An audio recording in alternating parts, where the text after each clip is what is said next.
The low hum filled the council chamber. Rows of restless warriors sat in tense anticipation, murmurs rippling through the ranks. The top Zoran warriors sat alert, their colorful exoskeletons reflecting the faint bluish light.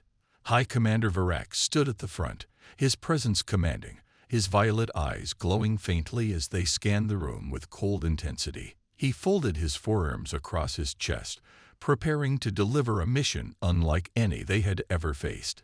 "This mission," Varax began, his voice cutting through the whispers, "will not be like anything you've encountered before." The murmurs quieted. Warriors sat straighter. "According to our findings, the adversary we face may appear unsophisticated and feeble at first glance, delicate even, but do not be fooled by appearances." Behind Varax, the hollow screens flickered to life, revealing images of a distant world. Earth.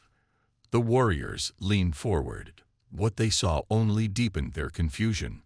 Thin, pink beings, skin exposed, dressed in soft textiles, faces smooth without armor. These creatures looked harmless. Laughter and scoffs echoed through the chamber. Warriors exchanged glances, some smirking at the absurdity, but Varax's voice remained steady. "Watch closely," he said. "This footage is from White 3, where our reconnaissance force first encountered them." The screen changed to wobbly helmet cam footage. Zoran troops advanced cautiously through dense forests in tight formations. Then chaos erupted. Invisible forces struck from the shadows. Explosions rocked the underbrush. The calm advance dissolved into frantic cries and confusion. Through the haze and screams, the camera caught brief glimpses, figures darting between trees, faces painted with grim determination. Then one stood out, a human soldier, bleeding, broken, but still charging. He crashed into the Zoran line like a storm. The footage blurred as the man tore through armored ranks, his scream drowning out all else. Then blackness.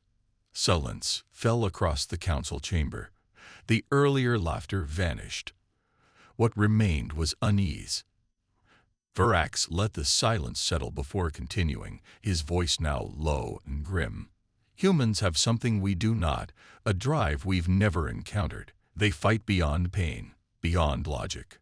There is savagery in them, born not of rage but of refusal. Refusal to die." The warriors sat motionless, absorbing his words. They use their environment as a weapon. They are not to be underestimated. From the front row, Warrior Cortal stood. His exoskeleton was scarred from earlier campaigns. "With all due respect, High Commander," he growled, "are we to believe these fragile beings pose a real threat? We've faced imps and erased entire star systems. These beings wear cloth." Varax didn't blink. He tapped his wrist, and the hollow screen shifted. A new image appeared. This human was different, taller, broader, clad in strange adaptive armor. He carried unknown weapons and radiated command. "Our scouts captured this image on Earth using a drone," Varax explained. "Not all of them are small. Some are much larger, and we still know little." The room tensed. Cortal's earlier confidence had faltered. He asked slowly, "Then why haven't we known of them before? Is this real or some myth to frighten us?" Varax met his gaze. "They are real, and we will learn more soon." The room was quiet. Doubt hung in the air. Many of these warriors had crushed hundreds of enemies, swept through empires, yet now unease gnawed at them. "Prepare to deploy at first light," Varax concluded. "Be ready for the unexpected. Do not underestimate them, no matter how they appear." Cortal gave a curt nod and dismissed the High Commander's warning with a grunt. Yet as the warriors stood and began to leave, the difference in their posture was obvious. There were no more jokes, no more smirks, only silence and something colder. Zar, one of the youngest warriors present, lingered behind. Despite his youth, his skill had earned him a place among the elite, but he had never seen footage that shook him like this. There was something about the humans, their perseverance, their unpredictability, that stirred something inside him. Not fear, not yet. Something closer to curiosity. He watched as Cordell left the chamber, still exuding confidence despite the warnings. It was the first time Zar had ever seen uncertainty in the mighty warrior's eyes. Could this be the enemy that ended their unbroken streak of conquest? He pushed the thought away as he boarded the sleek metallic transport vessels with his unit. But as the doors sealed behind him, his gaze flicked back toward the image of Earth on the hollow screen. A tiny, seemingly irrelevant blue world, and yet filled with defiance, unaware of the storm heading its way. The Zoran fleet launched, silent, precise, dangerous. They believed the humans were just another primitive species to subjugate. They were wrong. The landing craft touched down with a faint thud. The edges of a human settlement sat quiet at the forest's edge. The airlock hissed. Mist curled outward. The best Zoran warriors emerged, their armor gleaming in the dim sunlight. Zar stood near the front, senses sharp. The forest was eerily still, no birds, no wind. Cordell advanced first, slicing through the brush effortlessly. He called back without turning. Move quickly, strike hard. Hit them before they know we're here. Zar tightened his grip on his firearm. Something about this place felt wrong. The air was heavy, suffocating, as if the planet itself rejected their presence. Still, they pushed forward, and soon the human settlement came into view. Small buildings, narrow dirt paths, perfect silence. Too perfect. The image from YKN-3 flickered through Zar's mind again. That bloodied soldier, that unstoppable charge. He clenched his jaw, raised his hand to signal a halt, and whispered, "Eyes up, weapons ready." The warriors spread out silently, searching for any sign of movement. And Earth waited. Abruptly, the first explosion brought the jungle to life. It tore through the earth close to the front line, knocking two warriors off their feet. A heat shock wave and rubble surged through the ranks. Before Zar could respond, a flurry of bullets broke out, capturing the Zoran from the trees. Crossfire filled the air, deadly, chaotic, the staccato rhythm of energy weapons and gunfire merging together. Zar dove behind a nearby tree, heart racing. The humans, they were everywhere, coming and going with terrifying speed. He caught only blurry glimpses. Dark, form-fitting figures sliding between trees, helmets twisted into strange expressions of war. One of the warriors screamed, "Panic! We can't see." His voice frayed, seeping into madness.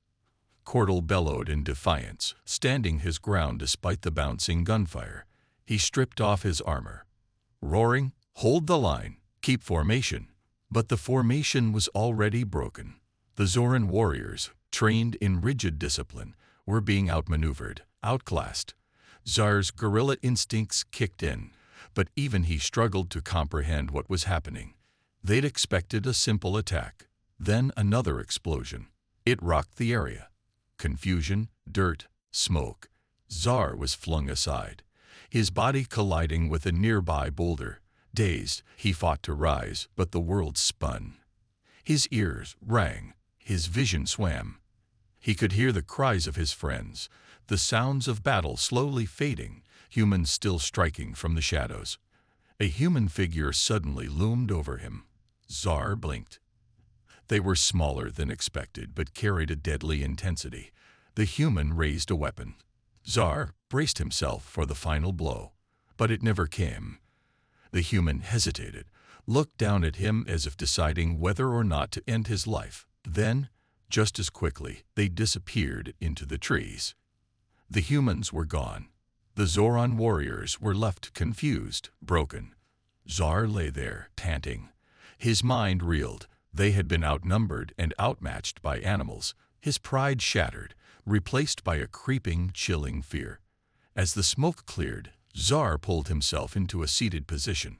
Around him, the surviving Baran were regrouping, tending to the injured, scanning the trees. Despite the damage, Cordell still stood, his pride bruised but not broken. He snarled, "They think they can toy with us." His voice dripped with rage.